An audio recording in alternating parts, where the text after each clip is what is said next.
നമസ്കാരം. ഈ ലോക്സഭാ തെരഞ്ഞെടുപ്പ് പ്രഖ്യാപിച്ചപ്പോൾ മുതൽ കേൾക്കുന്ന ഒരു ആരോപണമാണ് വടകരയിൽ മത്സരിച്ച ശൈലജ ടീച്ചറിൻ്റെ അശ്ലീല വീഡിയോയെക്കുറിച്ചുള്ളത്.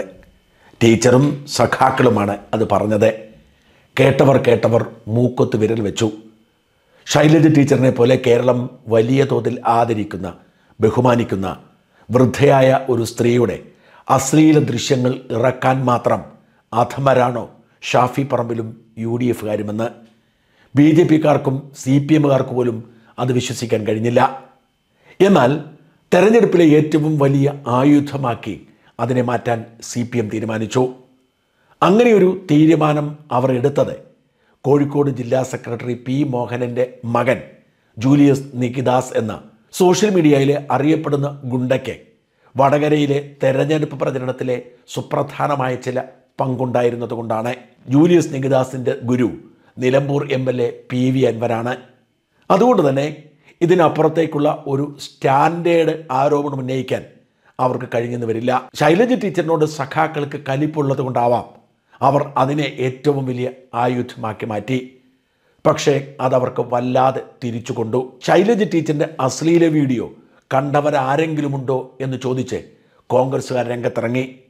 അങ്ങനെ ചോദിച്ച ചിലരെയൊക്കെ പിടിച്ച് പോലീസ് ജയിലിലാക്കിയെങ്കിലും ആ വിവാദം കൊണ്ട് ഒരു ഗുണവുമില്ല എന്ന് CPM തിരിച്ചറിഞ്ഞപ്പോഴേക്കും വൈകിപ്പോയി. അങ്ങനെയാണ് ഷാഫി ഒരു മുസ്ലിം ആയതുകൊണ്ട് മുസ്ലിം വർഗീയത ഉയർത്തിപ്പിടിച്ചാണ് CPM വടകരയിൽ തെരഞ്ഞെടുപ്പിനെ നേരിടുന്നത് എന്ന രണ്ടാമത്തെ കള്ളക്കഥ രചിക്കുന്നത്. ഷാഫിയെ പോലെ പാലക്കാട്ടെ അഗ്രഹാരങ്ങളിലെ അടുക്കളയിൽ പോലും സ്വീകാര്യനായ ഷാഫിയെക്കുറിച്ച് വർഗീയവാദി എന്ന തരത്തിലുള്ള പ്രചരണം നടത്തിയതും CPMന് തിരിച്ചടിയായി മാറി.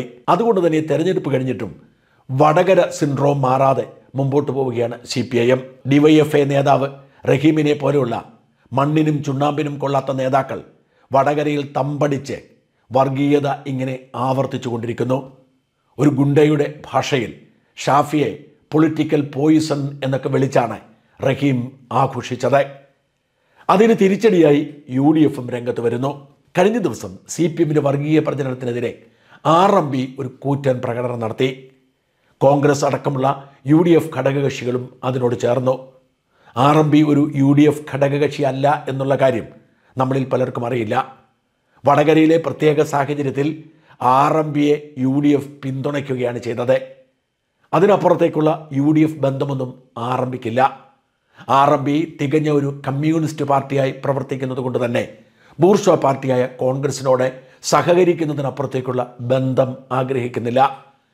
എന്തായാലും സതീശനും ഷാഫിയുമൊക്കെ RMB സംഘടിപ്പിച്ച ഈ യോഗത്തിൽ പങ്കെടുത്തു. വലിയ ജനക്കൂട്ടവും ആ പരിപാടിയിൽ പങ്കെടുത്തു. അതിൽ പങ്കെടുത്തുകൊണ്ട് ഹരിഹരൻ എന്ന ഒരു RMB നേതാവ് ഒരു പ്രസംഗം നടത്തി. സോഷ്യൽ മീഡിയയിൽ നേരത്തെ യൂത്ത് കോൺഗ്രസ്സുകാർ ചോദിച്ച ചോദ്യം കുറച്ചുകൂടി സഭ്യമായ രീതിയിൽ ചോദിച്ചു എന്ന് മാത്രം. ഈ പ്രസംഗം കേട്ട് ചിലർക്കെങ്കിലും കുരുപൊട്ടിയിരിക്കുന്നു. ശൈലജ ടീച്ചറിനെ പോലെ കേരളം ഏറെ ആദരിക്കുന്ന ഇത്രയേറെ പ്രായമുള്ള ഒരു വനിതാ നേതാവിൻ്റെ അശ്ലീല വീഡിയോ ഇറക്കാൻ ഈ നാട്ടിൽ ആരും ധൈര്യം കാട്ടില്ല. അത് CPM ഉണ്ടാക്കിയ നുണയാണ് എന്നാണ് ഹരിഹരൻ പറഞ്ഞത്. എന്നാൽ ആവശ്യമില്ലാത്തൊരു വാക്ക് ചൂണ്ടിക്കാട്ടി. അത് സിനിമാ നടിയുടേതായിരുന്നെങ്കിൽ പിന്നെയും മനസ്സിലാക്കാമായിരുന്നു എന്ന്. അതല്പം അതിരുകടന്ന് പരിഹാസമായിരുന്നെങ്കിലും പ്രായോഗികമായി നമ്മളൊക്കെ പറയുന്നതും നമ്മളൊക്കെ മനസ്സിലാക്കുന്നതുമായ ഒരു കാര്യമാണ്. ഒരു വൃദ്ധയായ സ്ത്രീയുടെ അശ്ലീല വീഡിയോ ദൃശ്യം ഉണ്ടാക്കി പ്രചരിപ്പിക്കാൻ മാത്രം വിഡ്ഢികളല്ല മലയാളികളെന്ന് എല്ലാവർക്കും തിരിച്ചറിയാം. അതുകൊണ്ട് തന്നെ ശൈലജ ടീച്ചറിൻ്റെ ഒരു വീഡിയോ ഇറങ്ങാനുള്ള സാധ്യതയില്ല. ഇത് CPIMൻ്റെ വെറും സൃഷ്ടിയാണ് എന്നാണ് കൃത്യമായി ഹരിഹരൻ പറഞ്ഞു വെച്ചത്.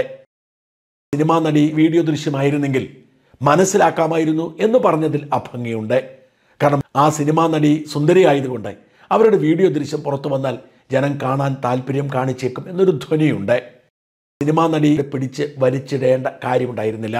അതുകൊണ്ട് തന്നെ ആ സിനിമാ നടിയുടെ സ്ത്രീത്വത്തെ അപമാനിച്ചു എന്ന് ചിലരെങ്കിലും പരാതിപ്പെട്ടാൽ അത് മനസ്സിലാക്കാൻ പറ്റും. പക്ഷേ ഈ പ്രസംഗം ശൈലജ ടീച്ചറിൻ്റെ സ്ത്രീത്വത്തെ അപമാനിക്കുന്നതാണ് എന്ന തരത്തിൽ പ്രചരിപ്പിക്കുന്നത് എന്തുകൊണ്ടാണെന്ന് എനിക്ക് മനസ്സിലാവുന്നില്ല.